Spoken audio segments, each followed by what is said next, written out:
The protests of 2019 were the largest unrest Hong Kong's seen in its history, and even dating back to the colonial era. James Griffiths is the Globe's Asia correspondent, based in Hong Kong.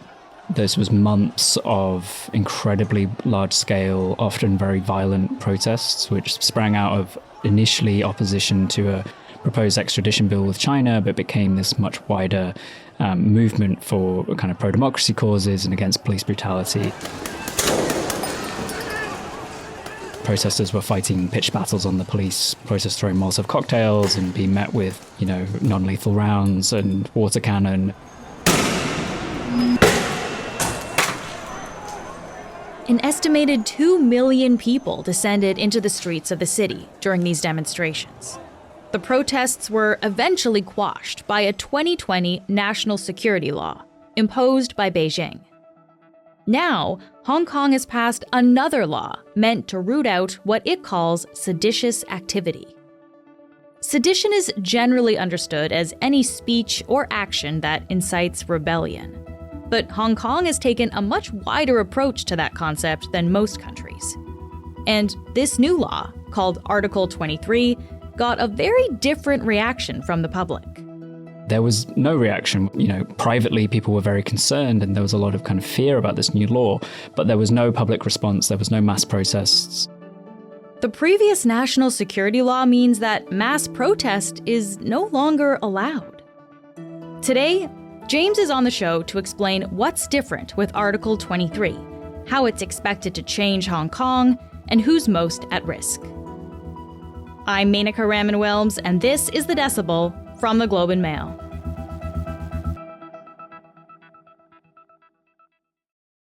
James, thanks for being here. Thanks for having me. So, James, to begin here, why is this legislation worth talking about? Why is it so significant? So Article 23, the name itself refers to an item in the Hong Kong Basic Law, which is the city's constitution, which states that the Hong Kong government shall enact on its own a law to prevent treason, secession, sedition, subversion, and theft of state secrets, among other things. So the new Article 23 law is incredibly broad. It creates a host of new offences, many with really severe penalties, some life imprisonment penalties.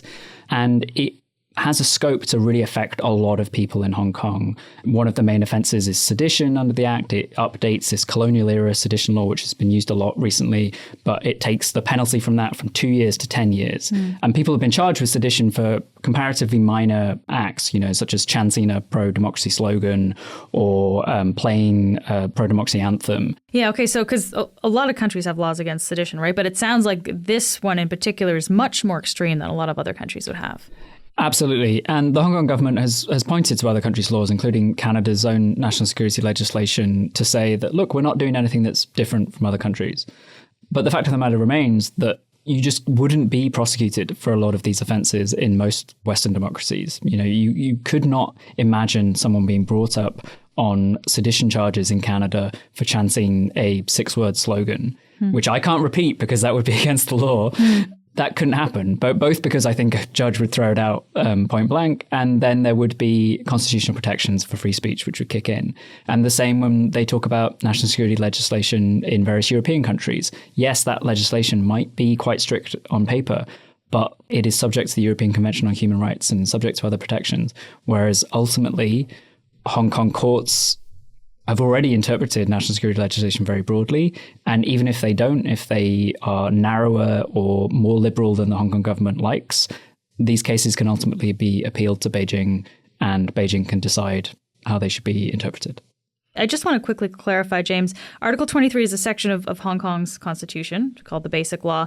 And so it is the section that deals with sedition. But the actual law that was passed has a different name. But essentially, they're like the same thing. Yeah, I mean, most people will use Article 23 as shorthand to refer to this new law, which is technically the Safeguarding National Security Ordinance. Okay. You touched on this a little bit, James, but let me ask you directly. How is sedition understood in Hong Kong prior to this new legislation, this Article 23? So there was a sedition law on the books, which dates back to the British colonial era, but it basically hadn't been used for decades until 2020. And there was a court case which interpreted it as that police could use some of their new national security powers under the Beijing imposed law to prosecute sedition. And prosecutors seemed to quickly decide that sedition was actually a much easier offense to charge people with. Sedition is a very loosely defined word, in the dictionary, let alone under the law. And so it was something that you could go after all kinds of vague criticism of the government, or there's this term that Hong Kong officials like to use a lot called, quote, soft resistance, which they've never really defined and can seem to mean any kind of criticism or pushback against government policies.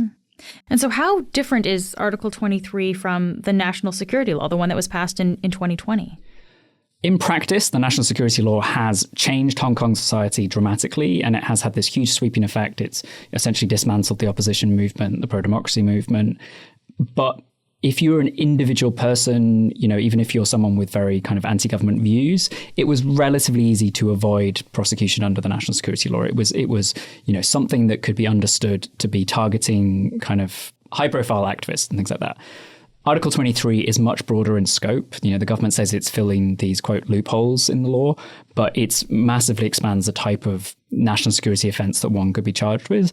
And that could even mean things like officials have said, if you own a copy of the Apple Daily newspaper, which has been deemed to be seditious, you could be charged with sedition for having that copy unless you have what they say is a reasonable excuse, which basically means you have it in order to criticize it, or something like, you have it in order to warn people away from this horrible newspaper. The scope for people being charged under this law is much, much greater than under the national security law. And James, I also understand that bringing Article 23 into effect might not actually have been possible without the 2020 national security law. Can you explain that? For a long time, this has been unfulfilled, this part of the Constitution. They tried in 2003 to pass a law, but there was a lot of concern around it. It sparked mass protests and they gave up. And then essentially after that, for 2 decades, various governments would gesture towards passing Article 23, but never really followed through on it because the sense was this would have such massive public reaction and fear that they never followed through on it. But following mass protests in 2019 and the national security law the year later, which was imposed directly on Hong Kong by Beijing, that really wiped out the civil society in Hong Kong and wiped out the pro-democracy movement. So in the wake of the 2020 national security law, as well as mass arrests, there was also several new laws were brought in to change Hong Kong's political system. So to make all of the legislative seats and even lower level kind of district level, kind of councillor seats are all now, quote, patriots only. And that has meant that they're all vetted. All of these legislators are vetted in advance and are, guaranteed to be pro-government and to follow in line when the government tries to pass something. But in the past, while pro-democracy lawmakers never had a majority in the legislature, they were able to block laws and they were able to kind of filibuster forever on a law and also use that to rally public opposition and have protests, which sometimes would have make pro-government lawmakers concerned because some of them are democratically elected. Now they don't really need to worry about getting elected so much. It's much easier for them to pass a law that's widely unpopular. All right, so let's dig into this a little bit more. Two of the key offences that are laid out in this legislation are about sedition and an influence, I guess, from outside forces, external forces. We've talked about what a seditious act could be, but what about the external forces part of this, James? Can you, just tell me more about that? So this is somewhat difficult to describe because it is so broadly written that it's going to be one of those things that we understand in practice rather than reading the law. But the language around external forces essentially encompasses almost any foreign actor. So NGOs, political parties. In the past, there was a lot of pro-democracy NGOs would be involved in Hong Kong, or, consulates would offer support for things like pro-LGBT campaigns and things like that. That would definitely not happen under this new law. I mean, it would be far too dangerous. We can assume the only place we can look for a model for this is China, and China has similar laws, and China has really cracked down on the role of foreign NGOs in China. So, even on things like environmental movement or pushing feminist causes, things that aren't something that would challenge the government necessarily, those are essentially illegal in China or very, very dangerous. Oh, yeah. And I guess I should ask, who's the arbiter here? Like, who gets to make the call that someone has been seditious or been colluding with external forces? Who gets to decide? If there are prosecutions under this law, they will most likely go to a hand-picked circle of national security judges who are chosen by Hong Kong's chief executive. Currently, there is a 100% conviction rate under the national security law. Obviously, 100% conviction. 100%, okay. yeah. Wow. And obviously, we haven't had any prosecutions under this new law because it's only a few weeks old. So far, the city's courts have been incredibly strict in how they interpret the national security law and the colonial era sedition law. There's no reason to think that they will be more liberal when it comes to applying the new law. And even if they are, Hong Kong's legal system is structured so that while there is a court which is maybe misleadingly named the Court of Final Appeal, the government can actually appeal cases in that court to China's National People's Congress, which is the Chinese rubber stamp parliament. And that can then, quote, reinterpret the city's basic law to say, actually, no, you should have decided the case this way. And then because that's a constitutional decision, judges have no choice but to apply it in the way that the MPC decided. Wow. So, ultimately, the ultimate arbiter of any case in Hong Kong is Beijing. We'll be back in a minute.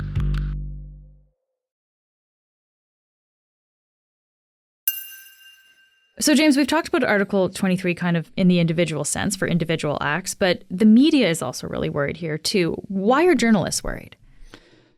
So there's two aspects in particular of the bill that are of great concern to journalists and various groups like the Hong Kong Journalists Association and Reporters Without Borders and similar organizations have, expressed severe concern and urged the government not to pass this law before it came into force.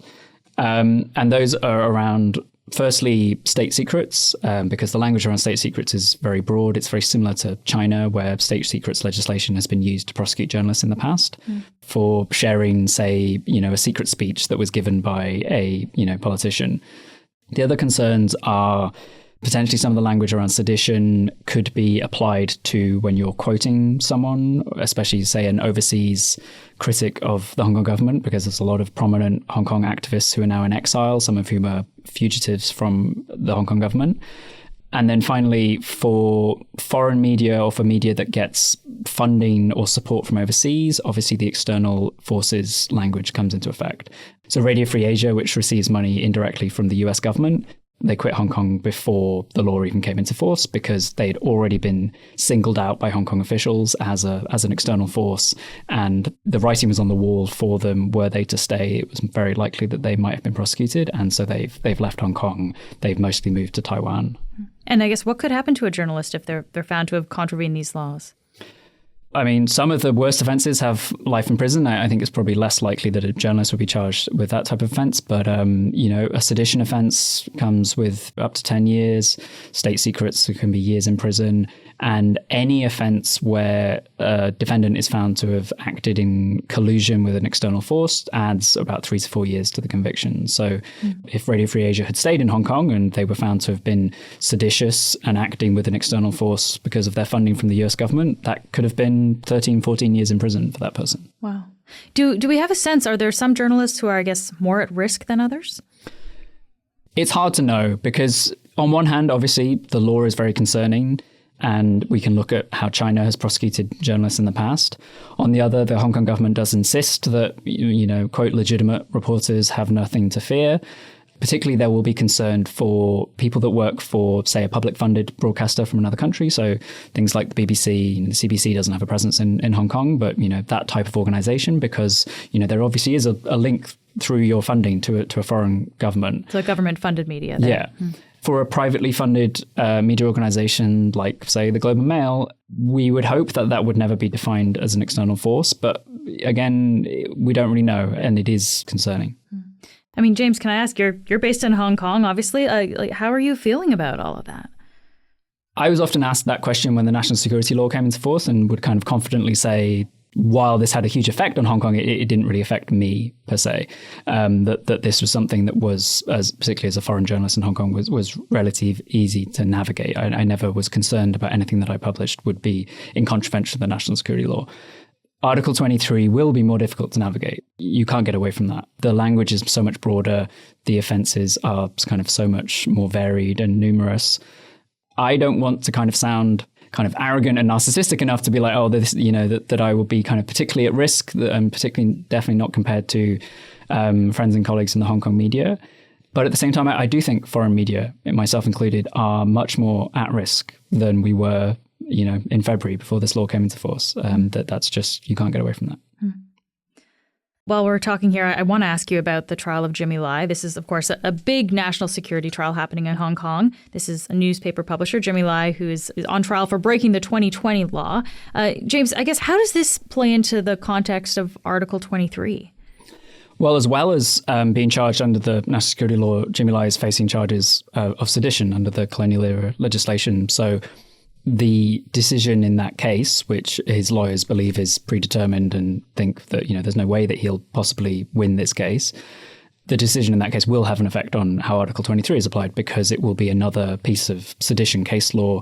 And obviously Apple Daily was such a huge newspaper. There were a lot of people that worked for it. This was his newspaper, yeah. Yeah, a lot of people have copies of Apple Daily, kind of historic front pages that they have at home, which the government has already warned could be deemed seditious.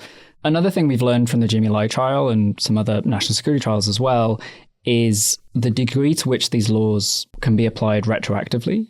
According to legislation, they aren't retroactive. The courts have interpreted them as such to say that you can have a continuing offence. So you can have an offence which was technically began before the law came into force, so obviously couldn't be prosecuted back then, but is continuing. And one of the things they've said is that, particularly in the Jimmy Lai case, is he lobbied for sanctions against Hong Kong. Those sanctions are still in force, and therefore he is continuing to commit the original offence of lobbying for these sanctions, even though when he originally lobbied for them, that wasn't illegal. Wow. I mean, this is kind of theoretical at this point, but are there any known defenses for someone who is charged under Article 23? There is a public interest defense of sorts under the law, which the government has kind of pointed to when journalists have expressed concern. But it's quite narrowly written, and it's something that we'll have to see how that's interpreted in cases going forwards. When it comes to sedition, the courts have already kind of ruled that can be applied very broadly, that you don't need to be promoting violence or promoting another illegal act to be convicted of sedition. And so, that is the type of defense that a journalist might have used in another jurisdiction, right? That, fine, this column was seditious, but it was not calling for people to act illegally or to do any violence. The courts have already decided, and the government has endorsed the fact that, no, you don't need to be calling for violence. You can still be committing sedition just by saying something. Wow. So can anything be done to soften the effects of the law? This gets us to an interesting point because, A, I don't really know. and B, there is, to talk about how broad this law is, I think there is an extent to which that were I to speculate and to kind of think of things that could be done, especially if we were to kind of speculate about things foreign countries might do in response to this law, that would potentially be in contravention of the law. I can talk about some actions which have been taken. Let's talk about that then. Like what's been done in response? So the US government has sanctioned Hong Kong officials since the law came into force. A lot of governments have obviously denounced it. The UN has denounced it. Human rights groups have all denounced it. The US sanctions follow up on a raft of sanctions that were imposed from 2019 following the national security law in 2020. It's hard to see how they will really have any effect. They mostly kind of bar Hong Kong officials who had no intention of traveling to the US from doing so. And China is very defiant. China does not respond well to sanctions. Few countries respond well to sanctions, but China particularly, regards these as Western meddling, as denounced, various foreign governments for trying to interfere in Hong Kong's internal affairs. Just very lastly here, James, you've been in Hong Kong for about a decade now. When you take a step back and look at these laws, I guess, what is the overall impact of them on Hong Kong? The Hong Kong of today is incredibly different to the Hong Kong that I moved to in 2014. Not just the idea that there was a huge civil society movement in 2014. That's when we had the umbrella movement coming into 2019, the huge protest then. The elections have gone away, the protests have gone away, civil society has largely gone away. And while obviously that is a huge change, there's also a degree to which the character of the city has changed. Hong Kong used to be a very optimistic place and a place that was very vibrant, and people were, passionate about changing the city for the better. And a lot of that's seeped away. Hundreds of thousands of people have left. Those that do remain have checked out politically or are very pessimistic about the future. And it can feel often like a very oppressive and depressing place to be at times. James, thank you for taking the time to be here. Thank you. That's it for today. I'm Menaka Raman-Wilms. Our intern is Raisa Alibi. Our producers are Madeline White, Cheryl Sutherland, and Rachel Levy-McLaughlin. David Crosby edits the show. Adrian Chung is our senior producer, and Angela Pacenza is our executive editor. Thanks so much for listening, and I'll talk to you tomorrow.